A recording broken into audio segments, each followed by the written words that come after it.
안녕하세요. 김유갑의 경제부동산입니다. 더 좋은 방송을 하도록 구독, 좋아요, 댓글 알림 부탁드립니다.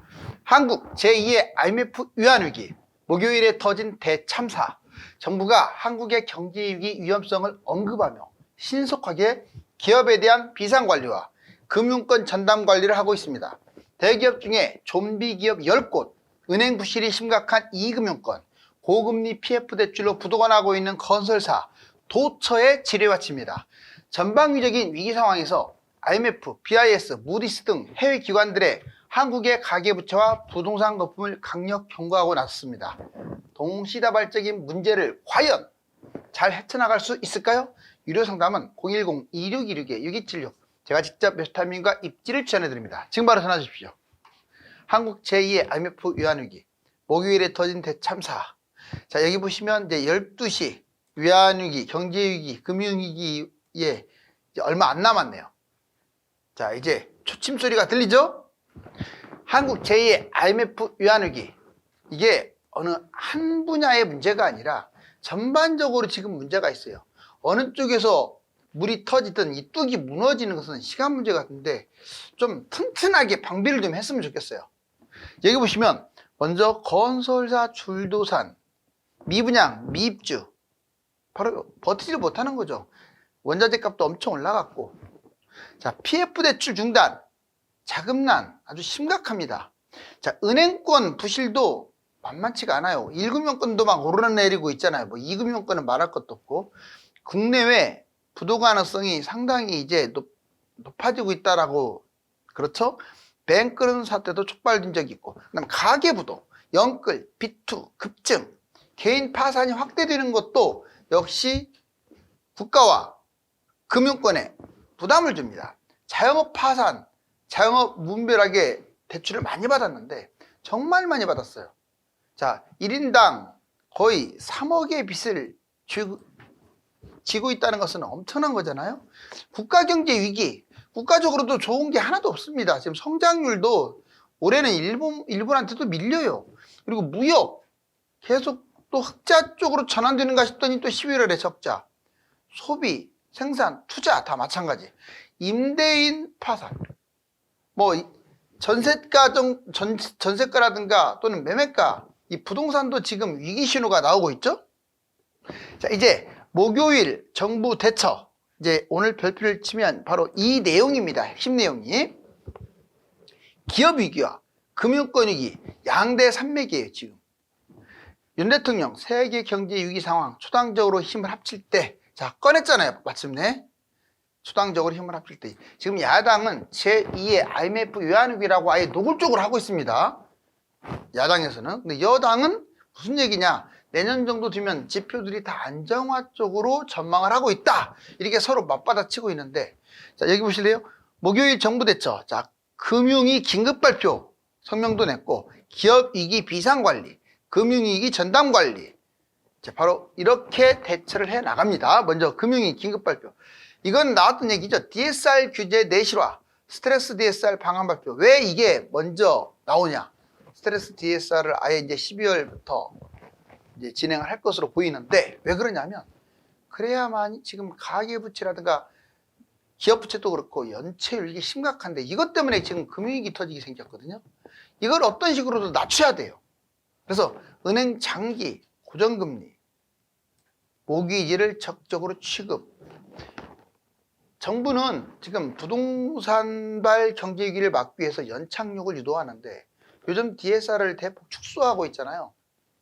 지금 어쩔 수 없기 때문에 그래요. 가계부채가 심각하니까. 오히려 권장할 텐데, 예전 같으면 특례 보금자리 이런 식으로.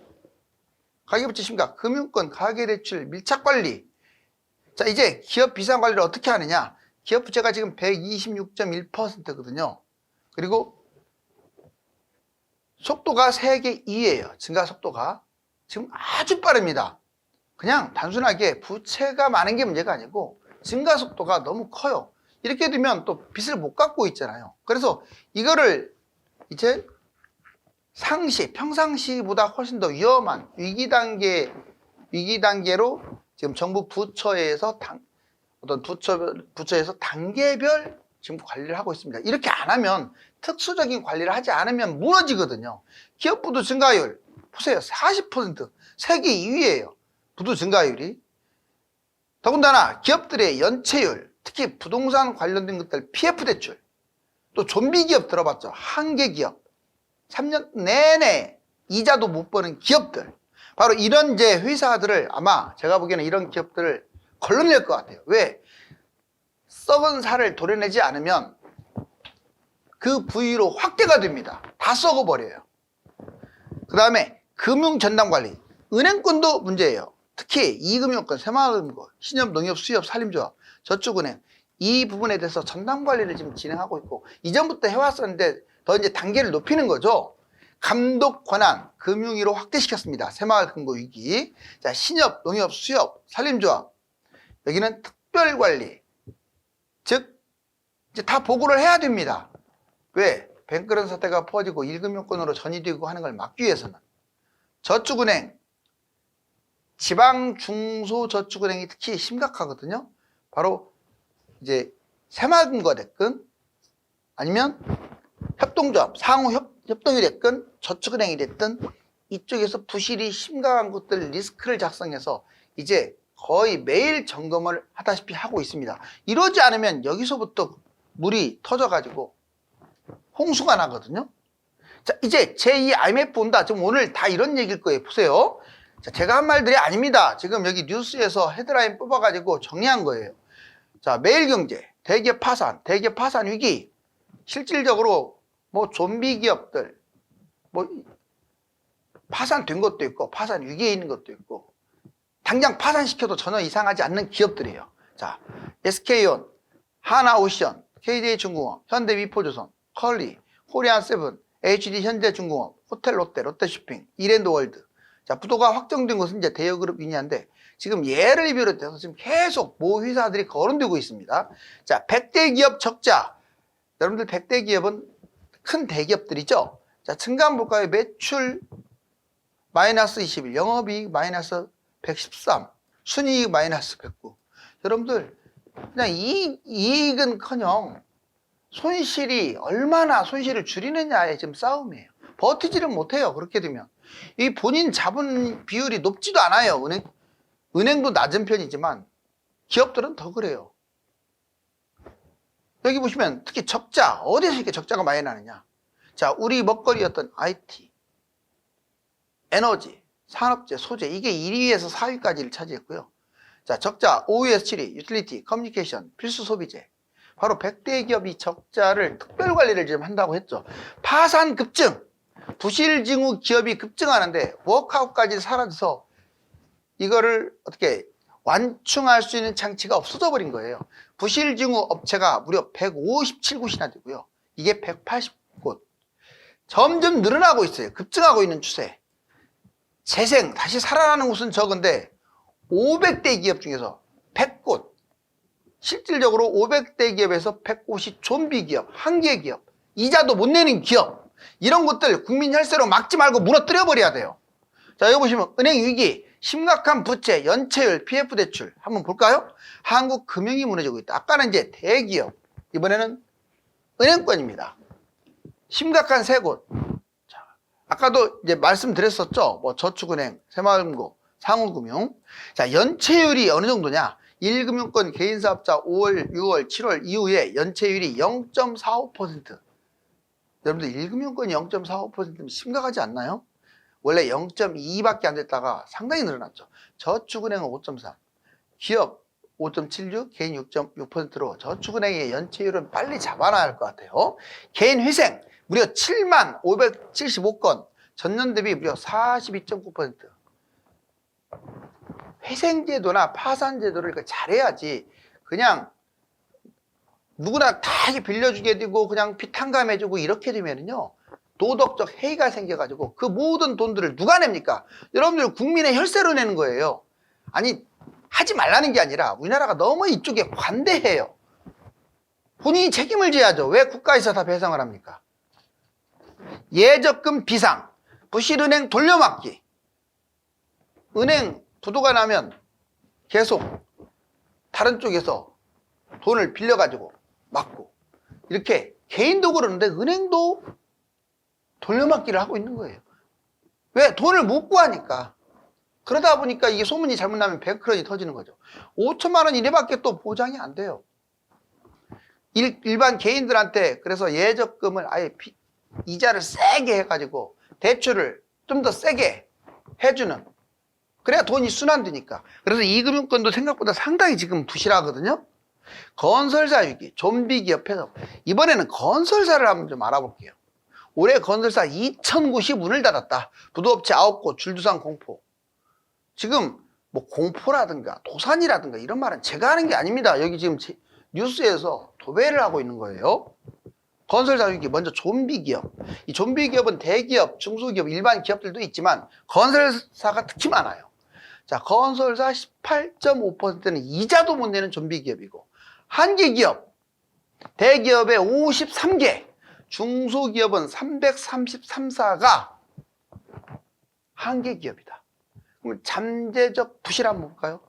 자, 40%. 잠재적으로 위험한 이 좀비 기업, 건설사가 40%나 된대요. 이익으로 이자를 감당하지 못하는 게 잠재적 부실인데, 아니 그러면 10곳 중에서 4곳은 이자도 감당 못한다는 거 아닙니까?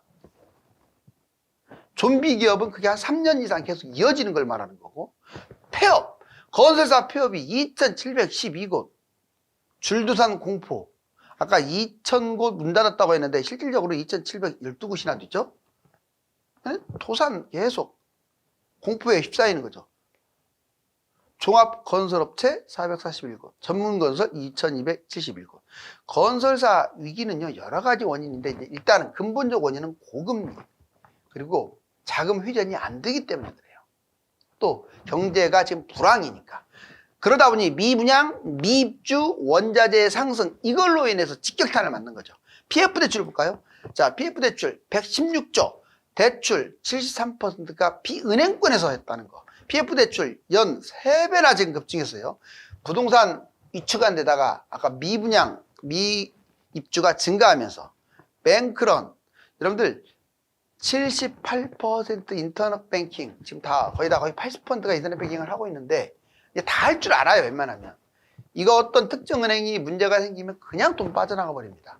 그 은행이 꼭 문제가 생겨서만 빠져나가는 게 아니라 소문에 의해서도 24시간 이내 위험, 미국 같은 경우는 24시간, 우리나라는 10분 만에 털릴 수도 있어요. 자, 주요 해외기관 한국 강력한 경고. 이게 우리나라에서만 불거진 문제가 아닙니다. 일단 4곳을 뽑아봤어요. BIS도 살벌한 경고. 한국 집값 낮추고 가계빚을 빨리 줄여라. 이 말 많이 들었죠? 집값 거품, 가계부채, 연체율. 해외에서 계속 경고하고 있는 거죠. BIS 사무총장, 한국 가계부채 모니터링 강력 경고음을 했습니다. 가계부채 주범인 집값 거품을 빨리 빼라. 한국 금융기관 너무 취약하다. 또 금융부채 부실이 심각하다. 이 가계부채만이 심각한 게 아니라 기업부채도 많아요. 무디스, 부동산 익스포저, 은행대출 40% 중반, 테일 리스크. 자, 부동산 약세가 장기화될 것을 보여주고 있어요. 현재 상황에서 보면 전망이 아주 안 좋다는 거죠. 금리 상승기, 부동산 붕괴, 금융위기, 이렇게 금리가 상승하면서 부동산 붕괴가 터지게 되면 금융위기로 확전이 된다. IMF 2028년까지 우리나라 잘해야 2% 경제 성장. 그래서 구조개혁을 지금 당부했어요. 구조개혁이 뭡니까? 부실한 곳들은 빨리빨리 없애버리라 이 말이에요. 자꾸 살리려고만 하지 말고 가계 공공부채 제한하고 또 주택과 금융을 안정시키도록 정부가 최선을 다해야 한다. 주택에 거품이 많고 대출이 많기 때문에 장기간 가계 부채 대출을 막기 위해서 고금리를 유지해라. 금리, 기준금리를 빨리 인하시키지 말고 고금리를 유지해야 대출을 덜 받을 거 아니에요. 자, OECD 사무총장, 장기적으로 어둡다. 출산율, 수요 급감, 은행 대출 관리, 정부는 대출 억제 정책을 강력하게 펴라.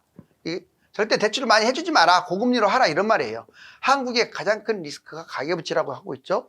자, 그러면 과연 제가 이제 경제위기 얘기를 많이 했는데 경제위기는 위기를 위한 위기만 될까요? 경제 위기는 위기만을 위한 위기가 아니라 여러분들에게 사전에 대비할 수 있는 기회를 주는 거고, 또 하나는 자, 이때는 떼돈, 떼부자가 될 수 있는 기회예요. 물론 이 부자라는 개념이 개인마다 다를 수 있습니다. 예를 들어서 2천만 원밖에 없는 사람은 1억을 벌 수가 있는 거고, 자 2억밖에 없는 사람은 10억을 벌 수 있는 것이고, 20억 있는 사람은 100억을 벌 수 있는 기회가 경제 위기 5배 이상을 벌 수 있죠. 여기 보실래요? 자, 부동산 수익, 주식 수익, 가상화폐 수익, 달러 금 수익. 먼저 부동산. 무조건 부동산에 가장 먼저 관심을 가져야 돼요. 자, 서울 경기 아파트 잘 들으세요. 자, 갭 투자 3억. 그러니까 내 돈은 3억밖에 없어. 근데 7억짜리 잡잖아요. 근데 7억이 경제 위기가 터진 상황에서 7억이니까 18억까지 가볍게 갑니다. 그러면 나는 3억 가지고 11억을 버는 거네요. 엄청나죠? 자, 서울 3기 신도시 유망 분양. 지금은 이제 경쟁률도 세요. 그런데 집값이 추락하거나 경제위기 터지면 다 미분양이에요. 다 미분양. 골라 가지면 돼요. 전국 폭락 아파트 5억이 10억으로 올라가는. 그러니까 지방마저도 집값이 너무 많이 추락하면서 2배 정도 뛸 수 있는 기회가 오는 거죠. 자, 이제 주식 수익, 주식도요. 이런 것만 하세요. 삼성전자. 다른 거 하지 마세요. 그 다음에 코스피를 추종하는 펀드. 자꾸 은행 이자 많이 준다고 해서 원금 손실 주는 ELF 이런 거 하지 마시고, 이거 경제위기 터졌을 때 하라는 거지 미리 하라는 거 아닙니다. 자, 왜 은행에다 저금해요? 경제위기가 터져갖고 이제 회복할 일밖에 안 남았는데. 나는 우리나라가 경제위기가 터져도 망한다고 절대 생각 안 해요. 오히려 더 크게 날아오를 것 같아요. 그러면 당연히 투자를 해야죠. 5배씩, 10배씩 버는 게 얼마나 많은데. 자, 코스피 펀드 ETF. ETF는 좀 조심해야 돼요. 이거 어려운 거니까. 코스피 펀드 3억 갖고 9억까지. 삼성전자도 3억 갖고 9억까지 6억을 버네요. 자, 지금처럼 평상시 투자는 좀 안 하는 게 좋습니다. 주식은. 가상화폐도 여러 개가 있죠. 가상화폐, 암호화폐 중에서 비트코인만 하세요. 만약에 많이 빠졌다 그러면 3억이 15억으로 얼마든지 갈 수가 있어요. 이게 경제위기 터지고 바로 하라는 게 아니라 거의 바닥장에서 이거 하라는 거예요. 바닥. 꼭 기억하세요. 외워두세요. 지금처럼 평상시 투자는 역시 자산 탕진. 일도 못하게 돼요. 너무 여기 신경 쓰다 보면. 그 다음에 이제 여러분들 달러나 금은요 많이 돈을 버는 게 아니에요. 그리고 경제위기 터진 다음에 하는 게 아니라 경제위기가 터질 것 같다 할 때 미리 좀 사두는 거예요. 자, 달러 경제위기 전에 투자하게 되면 3억이 3억 6천. 대략 한 30% 정도, 많게 20에서 30% 정도 수익률을 얻는다고 보시면 돼요. 자, 금 경제위기 3억이 3.6억. 보통 한 4억까지도 갈 수 있죠. 자, 달러 금은 경제 불안을 미리 예측하고 사는 겁니다. 그러면 지금은 사야 할까요? 아직은 좀 지켜봐야 돼요. 왜냐? 지금 달러가 다시 또 1200대로 무너졌잖아요. 이게 정상적 범위가 1100부터 1150 사이예요. 그러면 많이 떨어지잖아요. 금도 안정화가 되면 금값 계속 떨어질 가능성이 큽니다. 지금 너무 높아요. 이제 가계 적자, 국가무역 수지 적자 보시면 이거 개인 가계 2021년부터 이쪽 흑자를 내다가 어떻게 지금 적자죠. 그리고 무역 수지, 국가 경제 보시면 적자 났다가 7, 8, 9월 달에 흑자 나는 듯 하다가 다시 적자로. 이게 너무 지금 미입합니다. 우리나라가 수출로 먹고 사는 나라라 상당히 무역 수지만큼은 자랑할 만했는데 지금 엄청나게 망가지고 있어요. 대기업, 좀비기업, 기업 파산과 희생주의. 여기 여러분들 여기 기업들 아예 나왔잖아요. 이렇게. 아까 대기업 중에서 좀비기업들. 한계기업 추이 3236 2018년에 이거밖에 안 됐던 게 2022년에 3900. 지금은 4000건을 넘어섰죠. 23년에는. 여기 보면 기업 파산, 회생 추이 보면 파산 늘어나고 있고 회생이 줄다가 또 늘어나고 있어요. 이금융권 연체율 지금 5.4, 5.3, 2.8. 특히 새마을금고저축은행이 심각하죠. 자, 그 다음에 가계대출 일주일 새도 1조가 올라가고, 전체적으로 봤을 때, 자, 가계대출 678.2조가 685.8조로 크게 증가했네요. 자, 위기는 기회다. 자, 돈의 파도를 여러분들이 잘 탈 수 있을까요? 위기징조를 포착하여 알려드리는 것은 사전에 대비해서 피해를 최소화하도록 도와주는 동시에 경제위기 시에 큰 돈을 벌 수 있는 기회를 제공하는 것입니다. 감사합니다.